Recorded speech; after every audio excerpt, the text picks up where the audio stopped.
Glória a Deus. Cumprimento a amada igreja com a paz do Senhor. Amém, irmão? Amém. Motivo de alegria, né? Estarmos aqui fazendo menção da palavra do Senhor Jesus, né? Eu sou pregadora, me confesso que estou nervosa. Primeira vez que eu prego aqui, né? Em nome de Jesus, muito tempo que eu não prego a palavra do Senhor Jesus, mas eu creio que Deus tem algo para nós nessa noite. Amém? Vamos abrir nossa Bíblia no livro de Lucas 15. Vamos estar falando, né, a respeito de um jovem, né? Deus já falou na igreja nessa noite conosco. Eu creio que Ele vai falar ainda mais através dessa palavra, né? Porque se estamos aqui é porque Ele viu graça em cada um nessa noite. Amém? Lucas 15, versículo 30 ao 32. Em nome de Jesus. Aleluia. Vindo, porém, este teu filho, que desperdiçou os teus bens com as meretrizes, mataste-lhe o bezerro cevado. E ele disse: Filho, tu sempre estás comigo e todas as minhas coisas são tuas. Mas era justo alegrarmos-nos e folgarmos, porque este teu irmão estava morto e reviveu. Tinha se perdido e foi achado.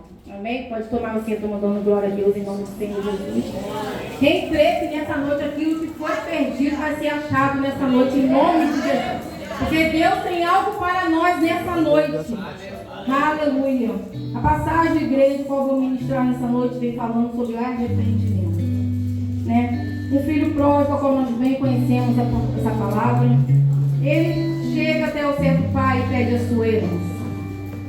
Bem sabemos que para recebermos a herança, os pais primeiro têm que morrer para depois recebermos a herança. Mas o pai não se importou de dar essa herança ao seu filho. Ele deu essa herança para o seu filho. E seu filho pegou e foi embora. Foi para longe de casa e sumiu na cidade. Mas com o passar do tempo, igreja, o filho pegou seus bens, começou a distribuir aqui, distribuir ali, começou a desperdiçar de qualquer maneira. E Deus não se agradou disso. Mas o pai continuou na mesma posição, porque ele sabia que o filho voltaria.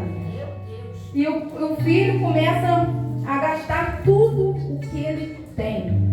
Gasta com os amigos, vai para a balada, para a bebedice, e assim se vai gastando tudo o que ele possuía. E aí se vai, o filho perde tudo que tem e começa a cair em si. Ele começa a pensar: o que eu estou fazendo da minha vida? Porque quanto mais longe da presença do Senhor, menos nós reconhecemos quem nós somos. Porque quanto mais perto do Senhor, mais nós sabemos quem nós somos, nós conhecemos a nossa identidade. Então esse filho começou a se perder, ele começou a se desviar do caminho, e gastando tudo que ele tinha, igreja, a tristeza chegou ao seu coração, a ansiedade, tudo veio junto, né? E faltava o quê? A presença para aquele filho. E aquele filho desolado começa a lembrar de tudo que ele tinha na casa do pai. Ele lembrava que até os trabalhadores tinham o melhor na casa do pai. E ele deixou tudo para viver um momento momentâneo. Porque bem sabemos que no mundo não tem nada para nos oferecer. Tudo no mundo é passageiro. Mas nós também já passamos por isso. Nós já passamos por esse mundo, já gastamos com bebidas caras, com balada. E nós não podemos julgar esse filho pródigo. Porque nós também fomos um filho pródigo. Mas hoje eu e você estamos aqui porque Deus viu graça em você. Deus viu graça em mim. Por isso estamos aqui nessa noite. Porque nós nos arrependemos do nosso pecado. E é assim que Deus se agrada, igreja. E caindo ele em si, vem falando, né? E caindo ele em si, ele parou e pensou: opa, na casa do meu pai eu tinha tudo. Como eu vou voltar agora para a casa do meu pai? Se eu gastei tudo que eu tinha, como eu vou voltar? E ele pensava em voltar para a casa do pai, mas o orgulho, a vergonha falou mais alto. Ele não quis voltar porque ele ficou com medo das acusações. Porque são muitos, porque quando um filho sai, para voltar é difícil, igreja. Porque a primeira coisa que o povo se levanta é para caluniar, é para difamar, é para falar: ah lá, pecou e agora está voltando. Mas Deus não vê assim não, igreja. Jesus tem um coração perdoador. E Jesus estava sempre à porta esperando aquele filho voltar. Ele não sabia a hora que o filho ia voltar, mas ele estava sempre ali disposto, esperando por aquele filho que foi, mas ele sabia que o filho ia voltar. Porque sem a presença nós não vamos em lugar nenhum, igreja. Sem a presença nós não somos nada. E aquele filho, igreja, se cai em si e lembra. Como, né? Ele desejava, só de pensar em tudo que ele perdeu, ele falou assim: os trabalhadores do meu pai comem melhor do que eu. E ele pensou até mesmo, igreja, eles se juntaram aos porcos. Foi aí que ele caiu em si. Porque ele viu que ele se assentou na mesa dos escarnecedores. Ele viu que ele se afastou de vez da presença. Ele começa a desejar comer aquelas bolotas de porcos. Olha que tristeza para esse filho pródigo. Mas ele se lembrou, ele se arrependeu. Igreja, vocês não têm noção de como o Pai se alegra quando eu e você se arrependemos de algo que nós fazemos. Você não tem ideia. Quer ver Deus se agradar? Quando todo dia o Senhor me perdoa pelos meus pecados. Porque Deus, ele ama um coração perdoador. Temos que pedir perdão todos os dias da nossa vida.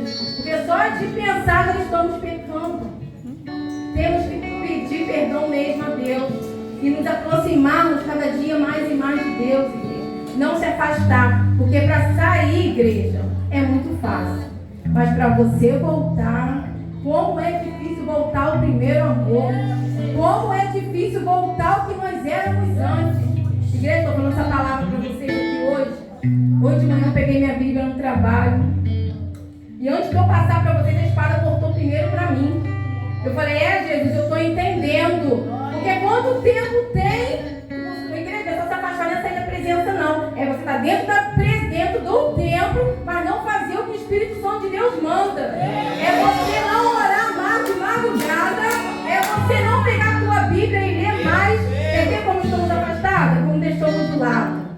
Cara, deixa ali. Vai ficar ali no canto. Estamos se afastando da presença de Deus. Estamos com esse filho pródigo. Então quem somos eu e você para lugar esse filho pródigo? Se nós também somos um. E muitas vezes quando estamos fazendo a vontade de Deus, igreja, nós estamos como Ele. Estamos como Ele igualzinho. Se afastando. Quando você vê, você já não ora mais. Quando você orar uma hora, você ora 5 minutinhos, você ora 3. Você não ora mais 4, 5 vezes ao dia. Você não lê mais a palavra. Está afastado da presença. E a pior coisa que tem é estar dentro do templo, mas está longe da presença do Senhor Jesus. Mas é o que acontece hoje em dia, igreja, nas nossas vidas. Muitas vezes entramos por essas portas, mas trouxemos um problema junto. Esquecendo que tem um Deus que tudo pode resolver, que tudo pode fazer comigo e com você. Entramos preocupados, não damos espaço para o Espírito Santo de Deus trabalhar no coração, não deixamos Ele trabalhar conforme Ele quer. Queremos fazer do nosso jeito. Só que enquanto fazemos do nosso jeito, Deus ele não tem como agir. Enquanto colocamos a nossa mão, Deus não tem como agir. Então tira a tua mão e deixa Deus colocar dele em nome de Jesus. E você vai ver o que Ele vai fazer na tua vida. Porque não foi diferente. Esse filho pródigo se arrependeu. Ele caiu em si e ele se levantou. A palavra fala, e levantando-se foi para o seu pai. Ele sabia que o pai ainda estava longe, mas ele dizia: não sou digno de ser chamado filho de Deus. Ele achava que ele não era digno. Mas quem ele era para ele pensar isso? O pai estava esperando ele de braços abertos. Estava esperando por ele, porque sabia que ele voltaria arrependido, transformado. Glória a Deus, aleluia. Oh, Espírito Santo de Deus. E o filho disse: pai, pequei contra o céu e perante ti, já não sou digno de ser chamado teu filho. Mas o pai disse ao seu servo: traze-me depressa a melhor roupa. Quando o filho chega, igreja, eu imagino, quando digo tudo eu, pensando, ele indo a caminho para ter com o pai, ele falando o que eu vou falar, ensaiando o que ele iria falar para o pai. Só que quando ele chega, igreja, quando ele se aproxima do pai, o pai já abre os braços abertos para receber esse filho perdido. E esse filho chega, igreja. O pai o abraça, o pai o recebe. E ele vem falando: pai, peguei contra ti. O pai não fala nada, somente o abraço recebe, igreja. O pai o abraça, porque o pai E houve arrependimento, igreja. E o pai fala: traze-me a melhor roupa. Você imagina como aquele filho estava, todo rasgado, todo sujo. Mas o pai não se importou com isso, igreja. O pai não se importou. Os amigos dele abandonou ele. Todo mundo virou as costas. Pode o mundo te esquecer, pode o mundo virar as costas, pode teu pai te esquecer, pode te esquecer. Mas Deus não se esquece do mundo. Ele não se esquece do que ele tem contigo, igreja. Ele não se esquece, igreja. Oh, Espírito Santo de Deus, aleluia. Oh, Jesus, tu és fiel, Senhor, neste lugar. Né? Então esse filho volta. E o pai fala: traz a melhor roupa. Olha só. É Deus colocando a honra de volta para aquele filho. É Deus dando a honra de volta para aquele filho. E fala: traga o anel que eu vou colocar no dedo dele. É Deus devolvendo a autoridade que aquele filho tinha. É Deus devolvendo aquilo tudo que Satanás tentou tirar daquele filho. Deus devolveu tudo, igreja. E aquele filho estava descalço. Jesus fala, o pai fala: traz a sandália para colocar nos seus pés. E ali foi, igreja. O pai serviu o melhor que ele tinha para aquele filho. O pai fez festa. Porque quando uma alma se arrepende, a festa no céu, igreja. A festa no céu. Nós temos que se alegrar quando uma alma se rende aos pés do Senhor Jesus. Temos que se alegrar, não criticar nem julgar. Temos que ajudar. Ajudar aquela alma. Porque aquela alma, igreja, quando entra no templo, se arrependendo nos dias de hoje, eles se espelham em nós, igreja, que estamos aqui dentro. Eles olham para nós. Então, como nós vamos julgar, vamos falar daquele que está chegando agora? Não podemos. Temos que abraçar, assim como o pai abraçou. O pai não se importou com o que ele fez. O pai não condenou, o pai não julgou. O pai simplesmente abraçou. Abraçou aquele filho. Então, que nessa noite, igreja, possamos ter um coração amador, que ama os que se arrepende.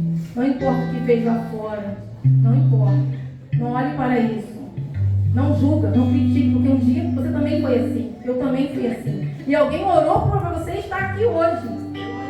Você não veio aqui porque você quis, não. Você veio aqui porque você sabe que tem um pai que cuida de você. E quando estamos na casa do pai, tem provisão para a nossa vida, tem proteção. Deus cuida, Deus guarda. Por isso que nós caminhamos em direção ao alto de Cristo. Aleluia. Né? Aqui eu finalizo a minha pregação em nome de Jesus, mas eu não deixo de falar que todos se alegraram com aquele filho que voltou. Mas teve um que não se alegrou. Esse irmão mais velho, esse irmão, em vez de ter ajudado, ele julgou o irmão que estava chegando. Por quê, igreja? Ele julgou, ele não ajudou esse irmão. Ele ainda fala assim: como, pai? Há tanto tempo estou contigo, o Senhor faz o melhor para ele? E o pai disse: aqui tudo que eu tenho é seu. Só que o filho estava preocupado, igreja, com o irmão que voltou, não. O filho estava preocupado com as coisas do pai, com as coisas terrenas. Enquanto estivermos olhando para as coisas terrenas, não vamos se importar com as coisas do céu. Então temos que olhar com um olhar de amor. Assim como aquele filho, como aquele pai olhou para aquele filho. E aquele irmão que se levantou, igreja, Jesus simplesmente falou: tudo que eu tenho é seu. Tudo é seu. Então, igreja, né, que possamos olhar, porque aquele irmão estava preocupado com cadeiras, com um microfone, com um lugar para sentar melhor, falar bonito, cantar bonito, pregar bonito, mas não estava preocupado com a alma que se rendeu, que se voltou aos pés do Senhor. Esse irmão era um irmão sem identidade, que não se preocupa com nada. Porque quem tem identidade sabe que cabe mais 1, 2, 3 na casa do Pai. Sabe que cabe quantas almas for preciso. Aleluia, glória a Deus. Então quem tem identidade sabe o que está fazendo na casa do Pai. Sabe o teu lugar, sabe o teu chamado, sabe o teu legado. Sabe o que Deus tem contigo e comigo. Ele sabe. Quem tem identidade na casa de Deus não se preocupa com o irmão do lado. Não se preocupa com nada. Se preocupa somente com o alvo que é o céu. Se preocupa somente em alcançar o céu. Porque enquanto, irmãos, pararam para ficar olhando para você vai só se perdendo. Aí você fala, poxa, meu irmão recebeu e eu não recebi. Por que não recebeu, será? Será que está pedindo direito? Está buscando direito? Está orando direito? Ou está vindo na igreja para olhar apenas o irmão que está do teu lado? Vamos parar a igreja, porque os dias está cada dia mais difícil e a volta do Senhor está se aproximando. Então que possamos perder tempo em fazer a obra do Senhor, empregando a boas novas. Não de ficar pensando no que o meu irmão está fazendo, o que ele está vestindo, o que ele está comendo, o que ele está fazendo. Porque cada um, igreja, no dia do grande dia, vai prestar conta